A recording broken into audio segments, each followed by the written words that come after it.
Hi everybody, welcome back to Storytime. Well, this is the last day of spring break, so this is going to be the last story time for a while because everybody has to go back to school, back to preschool on Monday. So this is our last one. Our last one for this spring break has to do with the number 5.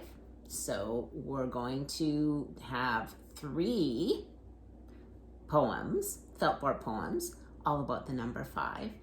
And then we have 2 stories that are from the same author. And that author is one of my favorite Canadian children's authors, and that is Robert Munsch. So, Sam, are you ready to come out and say hi? Hello, everybody. Hi, Sam. How are you today? Good, thank you. How are you out there? I'm sure that they're really good too.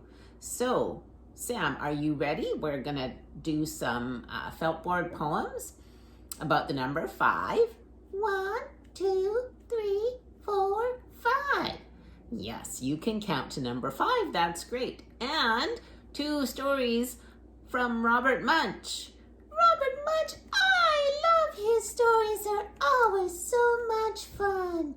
Yes, they are. So are you ready, Sam? I am. Are you? Okay, so our first one is about 5 ants. So let's get these 5 ants up on the board, shall we? There's 1, 2, 3, 4, and 5. Look at those ants. 5 hungry ants marching in a line. They came upon a picnic where they could dine. They marched into the salad. They marched into the cake. They marched into the pepper. Achoo! Uh-oh, that was a mistake. How many are left? 4. 4 hungry ants marching in a line. They came upon a picnic where they could dine. They marched into the salad. They marched into the cake. They marched into the pepper.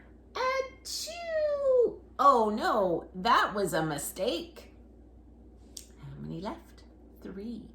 3 hungry ants marching in a line. They came upon a picnic where they could dine. They marched into the salad. They marched into the cake. They marched into the pepper. Achoo! Uh-oh, that was a mistake. How many are left?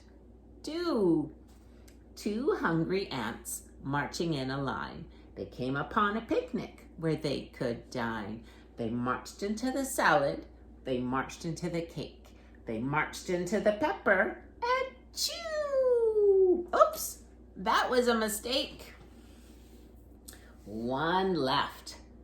1 hungry ant marching in a line. He came upon a picnic where he could dine. He marched into the salad. He marched into the cake. He marched into the pepper. Achoo! Uh-oh, that was a mistake. Now there's no more ants. Here we go. So I have another poem about 5, but this one's about 5 crayons. So here we go. 1, 2, 3, 4, and 5. Here we go. 5 little crayons waiting in a row. The first one said, "I'm red, you know." The second one said, "I'm green like a tree." The third one said, "Well, I'm blue like the sea." The fourth one said, "I'm as yellow as the sun." The fifth one said, "But being orange is fun." 5 little crayons as happy as can be, coloring pictures for you and me. I hope you're having fun coloring pictures on spring break. Okay, now this one is about kites. Has anybody flew a kite before? It would be a great weekend to do that. So here we go. One little kite in the sky so blue, along came another, and that made 2. 2 little kites flying high above me, along came another, and that made 3. 3 little kites, just watch them soar, along came another, and that made 4. 4 little kites, flying so high and alive, along came another, and that made 5. 5 little kites dancing around the sky. What a sight to see, way up high. 5 kites. There we go. So, like I said, we have 2 stories. Our first story is The Paper Bag Princess by Robert Munsch. Here we go. Elizabeth was a beautiful princess. She lived in a castle and had expensive princess clothes. She was going to marry a prince named Ronald. Unfortunately, a dragon smashed her castle, burned up all her clothes with his fiery breath, and carried off Prince Ronald. Look, there he goes. Elizabeth decided to chase the dragon and get Ronald back. She looked everywhere for something to wear, but the only thing she could find that was not burnt was a paper bag. So she put on the paper bag and followed the dragon. He was easy to follow because he had left a trail of burnt forests and horses' bones. Oh my goodness. Finally, Elizabeth came to a cave with a large door that had a huge knocker on it. She took hold of the knocker and banged on the door. The dragon stuck his nose out of the door and said, "Well, princess, I love to eat princesses, but I've already eaten a whole castle today. I am a very busy dragon. Come back tomorrow." And he slammed the door so fast that Elizabeth almost got her nose caught. Elizabeth grabbed the knocker and banged on the door again. The dragon stuck his nose out of the door and said, "Go away. I love to eat princesses, but I've already eaten a whole castle today. I am a very busy dragon. Come back tomorrow." "Wait," shouted Elizabeth. "Is it true that you are the smartest and fiercest dragon in the whole world?" "Yes," said the dragon. "Is it true," said Elizabeth, "that you can burn up 10 forests with your fiery breath?" "Why, yes," said the dragon, and he took a huge deep breath and breathed out so much fire that he burnt up 50 forests. "Fantastic," said Elizabeth, and the dragon took another huge breath and breathed out so much fire that he burnt up 100 forests. "Magnificent," said Elizabeth, and the dragon took another huge breath, but this time nothing came out. The dragon didn't even have enough fire to cook a meatball. Elizabeth said, "Dragon, is it true you can fly around the world in just 10 seconds?" "Why, yes," said the dragon, and he jumped up and flew around the world in just 10 seconds. He was very tired when he got back, but Elizabeth shouted, "Fantastic! Do it again!" So the dragon jumped up and flew around the world in just 20 seconds. Then he got back. He was too tired to talk, and he lay down and went straight to sleep. Elizabeth whispered very softly, "Hey, dragon." The dragon didn't move at all. She lifted the dragon's ear, put her head right inside, and shouted as loud as she could, "Hey, dragon!" The dragon was so tired, he didn't even move. Elizabeth walked right over the dragon and opened the door to the cave. There was Prince Ronald. He looked at her and said, "Elizabeth, you are a mess. You smell like ashes. Your hair is all tangled. You are wearing a dirty old paper bag. Come back when you are dressed like a real princess." "Ronald," said Elizabeth, "your clothes are really pretty. Your hair is very neat. You look like a real prince. But you're a bum." And they didn't get married after all. The paper bag princess. Well, our next story is another Robert Munsch one, and it's called Show and Tell. Let's find out.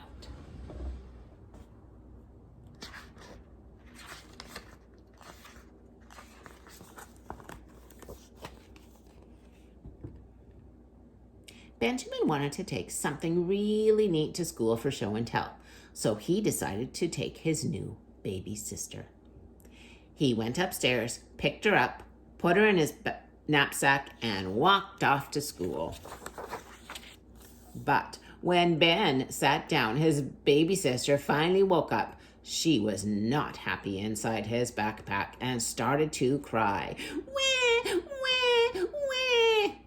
The teacher looked at him and said, "Benjamin, stop making that noise." And Ben said, "That's not me. It's my baby sister. She's in my backpack. I brought her for show and tell." "Yikes," said the teacher. "You can't keep a baby in a backpack." She grabbed Ben's backpack and opened it up. The baby looked at the teacher and said, "Wah, wah, wah." "Oh, don't worry," said the teacher. "I know how to take care of babies." She picked it up and rocked it back and forth, back and forth, back and forth. Unfortunately, the teacher was not the baby's mother, and she didn't rock quite right. The baby cried even louder. "Wah, wah, wah." Oh, the principal came running in. He looked at the teacher and said, "Stop making that noise." The teacher said, "Well, it's not me. It's Sharon, Ben's new baby sister. He brought her for show and tell. She won't be quiet." The principal said, "Don't worry. I know how to make kids be quiet." He picked up the baby and yelled, "Hey, you! Be quiet!" The baby didn't like that at all, and it screamed really loud.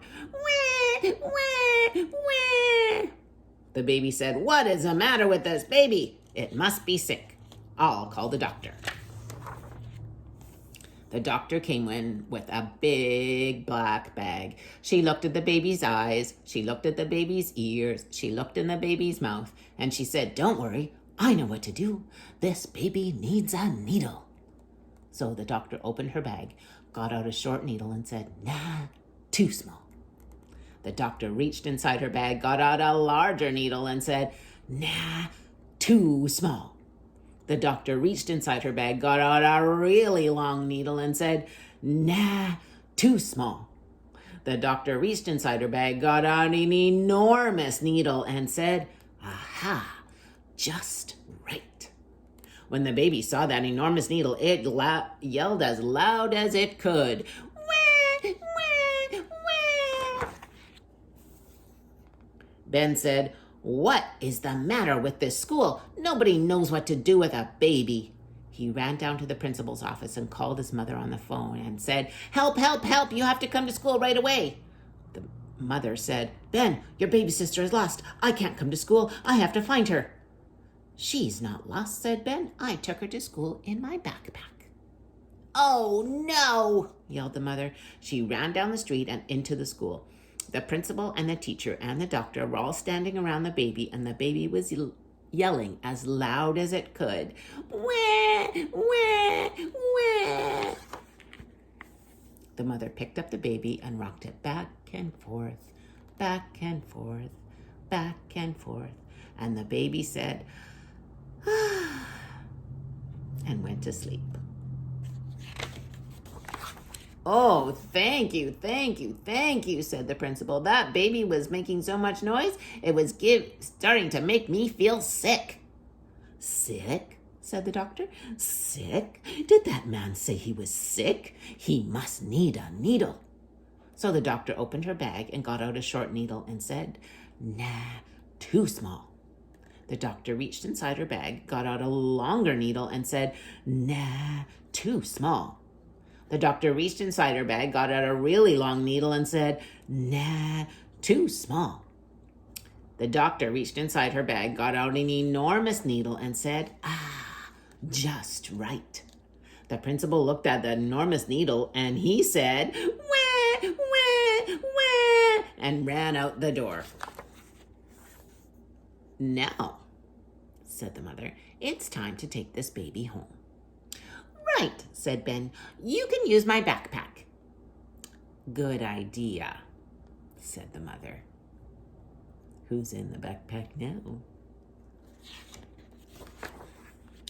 Ben and his mother put the baby into bed. She went to sleep and didn't cry, not even once.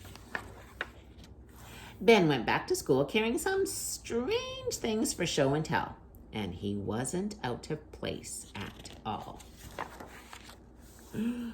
Yikes! Look at all those things everyone brought for show and tell. Oh my goodness. Show and tell. Have you ever brought some things, neat things for show and tell? I bet you have. I have too. I love show and tell.